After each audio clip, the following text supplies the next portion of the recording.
जय गुरु जी। गुरु जी की प्यारी संगत, गुरु जी का आश्रम जूम सत्संग में आप सबका बहुत बहुत स्वागत है। संगत जी आइए सत्संग की शुरुआत करते हैं और सत्संग के लिए इनवाइट करते हैं सीतू आंटी को। आंटी आप प्लीज आए और गुरु जी का सत्संग शेयर करें। जय गुरु जी। मैं शुरू करती हूँ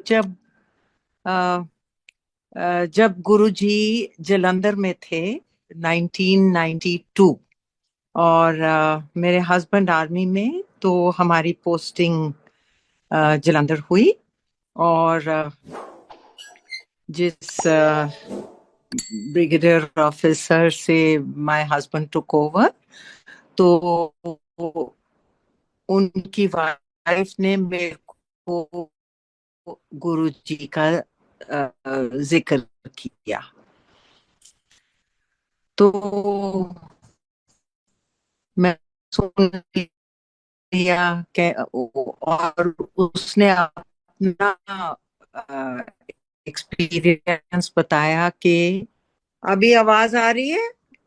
जी आंटी आ रही है, और आप एक बार कोशिश करें कि नेटवर्क जहाँ ठीक है वहां आए, क्योंकि आपकी आवाज बीच में से ब्रेक हो रही थी।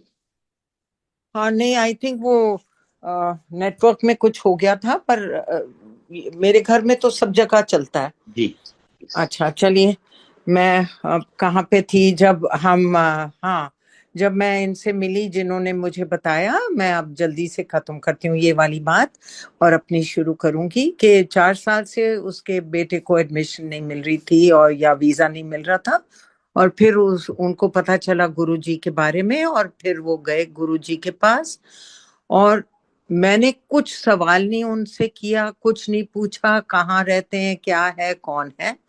बस सिर्फ उसने ये कहा कि गुरुजी। ना तो मुझे कुछ नहीं पता था। तो ऐसे ही एक एक दो महीने बाद मैंने अपने हस्बैंड को बताया कि ऐसे ऐसे ये बता रहे थे कि गुरुजी यहाँ पे हैं।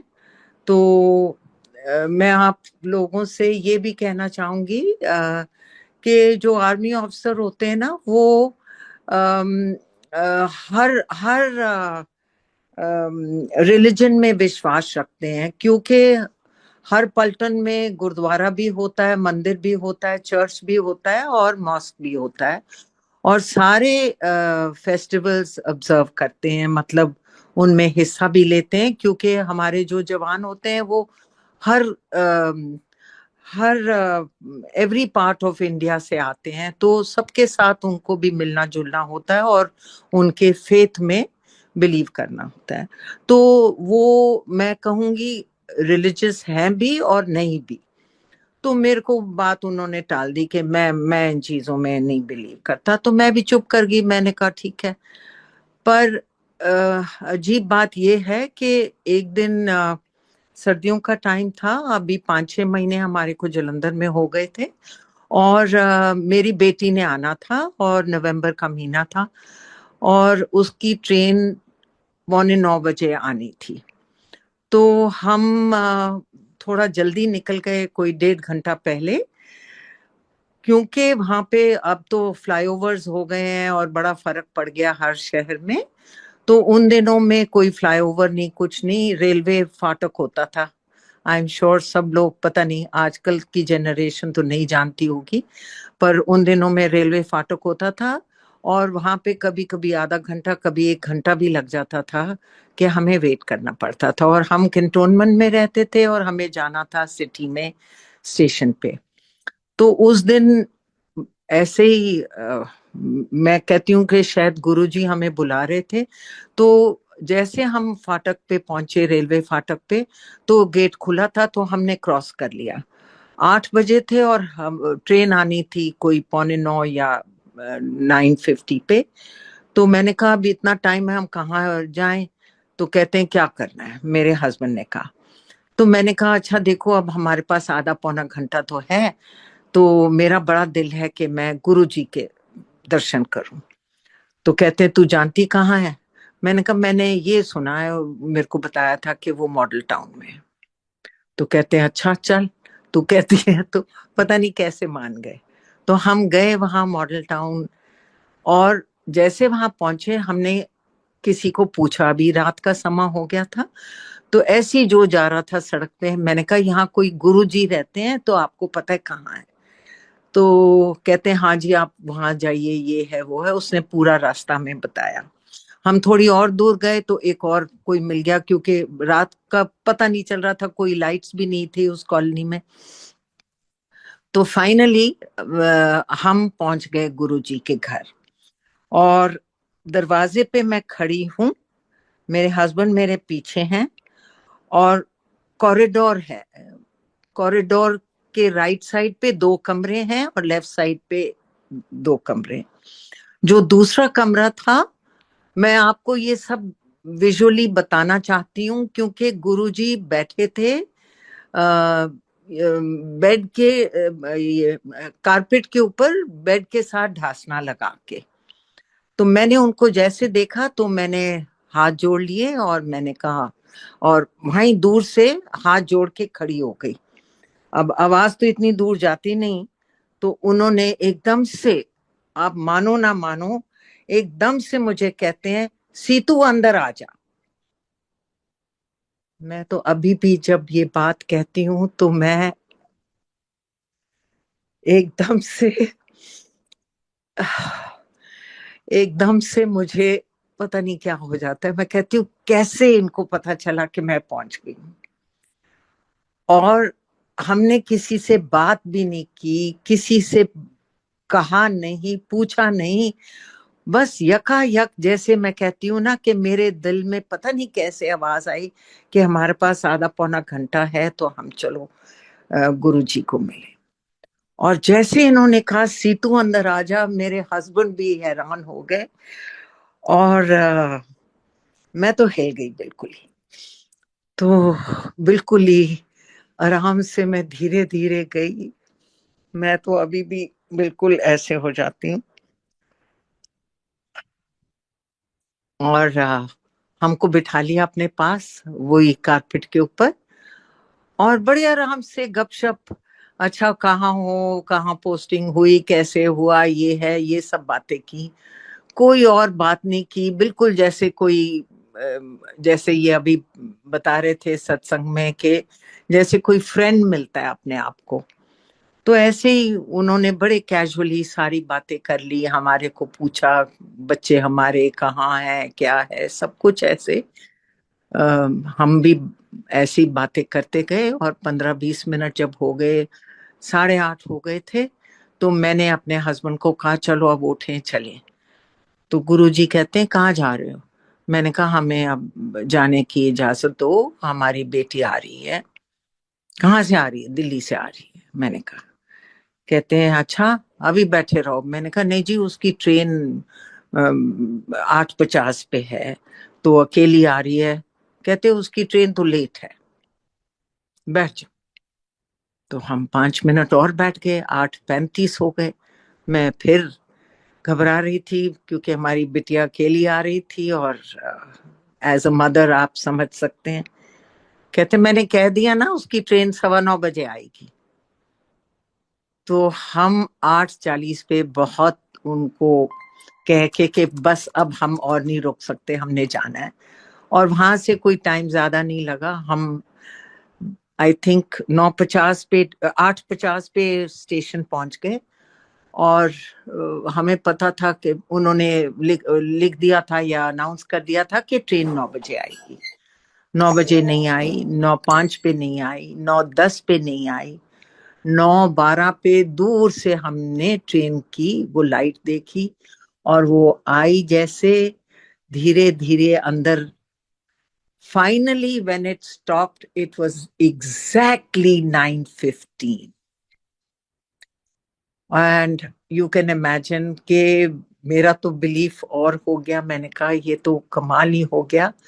हम तो इतना सोच रहे थे कि हम लेट हो गए हैं, पर गुरुजी ने हमें कैसे रोक लिया। तो ये पहला अ, हमारा जो उनके साथ उनके दर्शन जब हुए, ये पहला हमारा एक्सपीरियंस हुआ। और उसके बाद मैंने जब और लोगों से बात की तो कुछ कुछ लोग जानते थे और सब लोग नहीं जानते थे। तो हमारी पलटन में एक न्यूली मैरिड थे, नॉट न्यूली मैरिड, 7 इयर्स उनकी शादी हो गई थी और उनके कोई बच्चा नहीं था। और वो मुझे कह रही थी, जूनियर ऑफिसर्स वाइव्स आके बताती हैं कि ये हमारी प्रॉब्लम है। तो मैंने उसको ऐसे ही बोल दिया, मैंने कहा अच्छा तुमको मैं किसी के पास लेके चलूंगी, तुमने चलना है? कहते हाँ। मैं उस वो कैप्टन की वाइफ थी, मैं उसको लेके गई गुरुजी के पास और गुरुजी को बताया कि ऐसे ऐसे इसको ये बड़ी मन्नत है इसको कि इसके बच्चे हो जाएं। तो गुरुजी ने उसको आशीर्वाद दिया और बोला ठीक है, सब ठीक हो जाएगा। और उसके बाद मेरी बेटी आई तो मैं बेटी को भी लेके गई और मेरे को कहते तू बता तेरे को क्या चाहिए? मैंने कहा मैं तो ठीक हूँ, आपके दर्शन हो गए, मैं ठीक हूँ। कहते नहीं तू सोमवार का व्रत रख। मैंने कहा अच्छा, शिव जी का सोमवार का व्रत रख। तो मैंने उस दिन से व्रत रखना शुरू कर दिया सोमवार का। उसके बाद मेरे हस्बैंड की प्रमोशन भी हो गई। और ये भी मैं कहना चाहती हूँ कि जितने भी थे सब के बीच में से आई थिंक सिर्फ मेरे हस्बैंड थे जिनको प्रमोशन मिली। और ये 92 93 की बात है। और उसके बाद हमारी पोस्टिंग दिल्ली हुई, दिल्ली से हम कलकत्ता गए, कलकत्ता से हम पूना गए, पूना से वापस दिल्ली आए 2001 में। और ये 7 साल मेरे को भी कोई खबर नहीं, कुछ नहीं। हम मेरे को 7 8 महीने हो गए थे दिल्ली आके। और एक दिन ऐसे ही किसी के घर में हम गए तो ये मेरी कोई हमारे जान पहचान के थे। तो वो कहने लगी मुझे कि सीतू तुम दिल्ली कब से आई हो? मैंने कहा हमारे को बस आई थिंक साल हो गया। तो कहती है तुम गुरुजी को नहीं मिले? मैंने कहा कौन गुरुजी? तो कहती है वो गुरुजी जो एम्पायर स्टेट में है। मैंने कहा मैं तो एक ही गुरुजी को जानती हूँ जो जलंधर में होते थे। कहती वो ही है। तो मैंने कहा तुम्हें कैसे पता है कि मैं उनको जानती हूँ? कहती वो मुझे पूछ रहे थे कि यहाँ पे सीतू आई हुई है, वो मेरे को मिलने क्यों नहीं आई? अब मैं इतनी हैरान, मैंने कहा हाय देखो कैसे उनको याद आया है और उनको कैसे पता चला कि हम अब दिल्ली आ गए हैं। तो मैंने उस बात को, पता नहीं क्यों, हम बिजी होंगे, मुझे नहीं मालूम क्या हुआ, पर मैं आपको बताऊं, सारी संगत को बताऊं कि 1 महीने में my husband was diagnosed with cancer and उनकी सर्जरी हो गई। और मैं आई थिंक सर्जरी हो गई थी। और मेरा बेटा जो अब्रॉड गया हुआ था वो भी आया। और मैं अपने बेटे को कहा, मैंने कहा मैंने गुरुजी के पास जरूर जाना है। तो फिर उसी फ्रेंड से मैंने पता किया कि कहाँ रहते हैं। मुझे ये नहीं पता था कि एम्पायर स्टेट में कहाँ कैसे। तो वहां पहुंच गए और वहां पूछ पूछ के उनके जिधर वो रह रहे थे वहां पहुंच गए। और जिन्होंने देखा है कि वो एम्पायर स्टेट जहाँ पे वो रहते थे, जहाँ उनकी संगत होती थी, तो वो जैसे अपनी कुर्सी पे उन्होंने लाल कुर्ता पजामा पहना, पजामा तो नहीं, वो लाल पूरे वस्त्र पहने हुए और बहुत ही खूबसूरत लग रहे थे। तो दूर से जैसे मैं उस हॉल में घुसी तो मैंने हाथ जोड़े और उनकी तरफ देखा तो मेरे को कहते हैं सीतू तू होना ही है ना जब तेनू तकलीफ हुई है। मेरे को इतना बुरा लगा। मैंने कहा जी मुझे माफ कर दो। कहते कोई माफ नहीं, तू इथे आ जा, बह जा मेरे कोल। और बिल्कुल सबके बीच में से मुझे बुला के अपने पास उन्होंने बिठा लिया। कहते हाँ बता क्या। तो मैंने उनको सब बताया। कहते तू पहले क्यों नहीं आई। तो मैं तो चुप कर गई। मैंने कहा मैं तो अब तकलीफ में हूँ आपके पास। कहते हाँ मुझे पता है तेरे को तकलीफ हुई है तभी तू आई है। तो मैंने भी बोल दिया हाँ जी बिल्कुल आप ठीक कह रहे हो। तो कहते अच्छा तू लेके आओ। मैंने कहा वो तो आ नहीं पाएंगे क्योंकि उनको मना किया हुआ है ऐसे संगत में कहीं भी जाने के लिए, उनकी ट्रीटमेंट जो चल रही है। तो कहते अच्छा ठीक है तू एक वो तांबे का जग ले आ और बस ऐसा कर। तो फिर मैं वो तांबे का जग ले आई और उन्होंने उसको जो भी ब्लेसिंग दी और मेरे को बोला कि इसमें पानी डाल के उनको पिलाया कर। He did get cured and उसके लिए मैं गुरुजी से बहुत ही, उसके बाद मैं जाती रही उनके पास। और फिर ये भी बताऊंगी कि एक मेरी और जान पहचान की जो भी रिश्तेदार थी उसको मल्टीपल स्क्लेरोसिस था। तो उसको भी मैं लेके गई। और मैं अब आपको भूल गई बताना, जलंधर में वो आई थी मेरे पास और उसको मैं लेके गई थी गुरुजी के पास। This was in 92। और आज 2025 है, वो बिल्कुल ठीक है और she is leading a normal life.